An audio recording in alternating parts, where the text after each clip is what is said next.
Back to my YouTube channel. और आज हम चर्चा करने जा रहे हैं ठंडी के समय में, सर्दी के समय में यूरिन की लीकेज की प्रॉब्लम बढ़ जाती है, यूरिन का कंट्रोल जो है वो कम हो जाता है। तो उसको हम कैसे ठीक कर सकते हैं, क्या वो उपाय हैं जो हम घर बैठे कर सकते हैं जिससे कि ये प्रॉब्लम जो है थोड़ी कम हो जाए।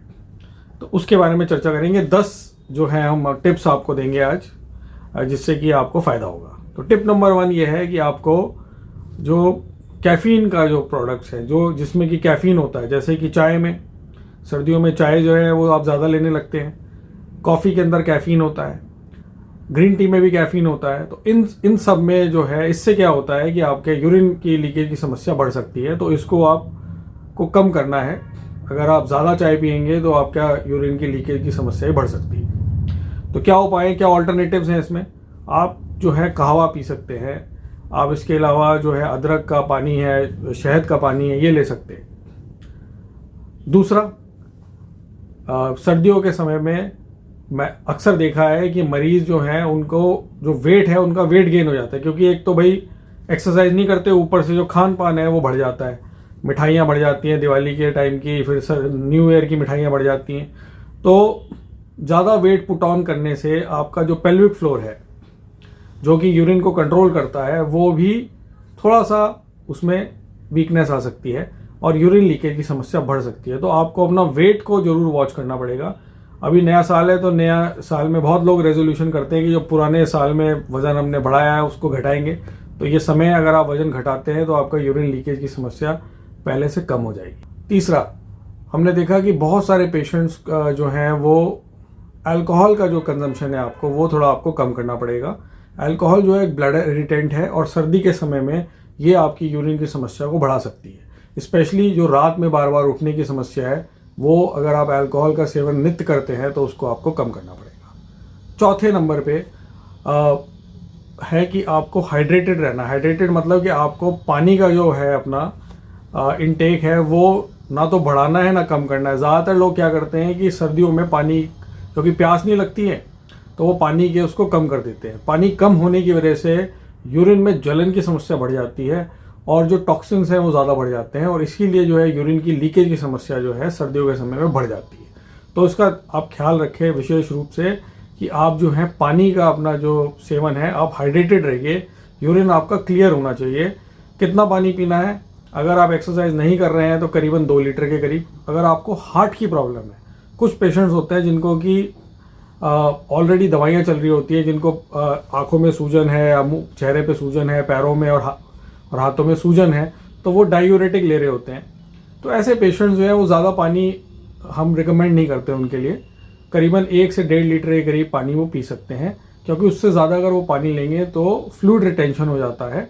और ख़ास तौर पे ओल्ड पेशेंट्स में जो है वो पानी ज़्यादा लेने से और ये जो दवाइयाँ डायूरेटिक्स लेने से हाइपोनेट्रीमिया, यानी कि शरीर में सोडियम की कमी हो सकती है। तो पानी इंपॉर्टेंट है, कितना लेना है जैसे मैंने आपको बताया उस हिसाब से आप उसको लीजिए। इसके बाद बात करेंगे 5वें नंबर पे कि कौन से जो फूड्स हैं उनको आपको अवॉइड करना है।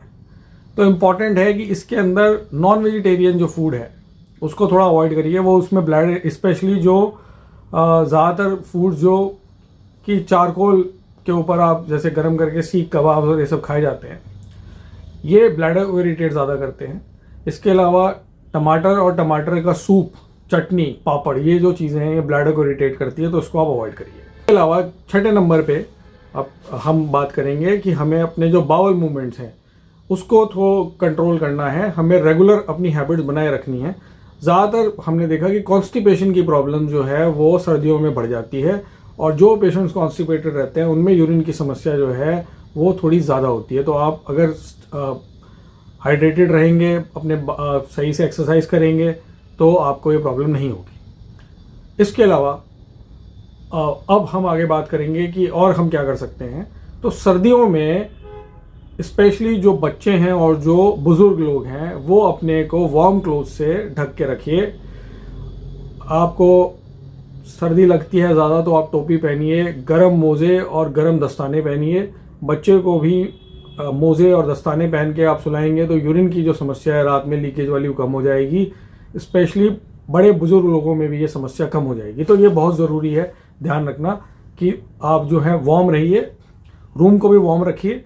तो उससे जो है आपको गर्म कपड़े पहनना और गर्म एनवायरनमेंट में रहने से आपको जो ये प्रॉब्लम्स हैं थोड़ी वो कम रहते। एक्सरसाइज की तो भाई वज़न कम करना है, एक्सरसाइज करनी है, चाहे बाहर कितना भी कोहरा हो थोड़ी देर के लिए निकलिए। अगर नहीं निकल पा रहे हैं तो जब थोड़ी सी धूप आ जाती है तो आप निकलिए।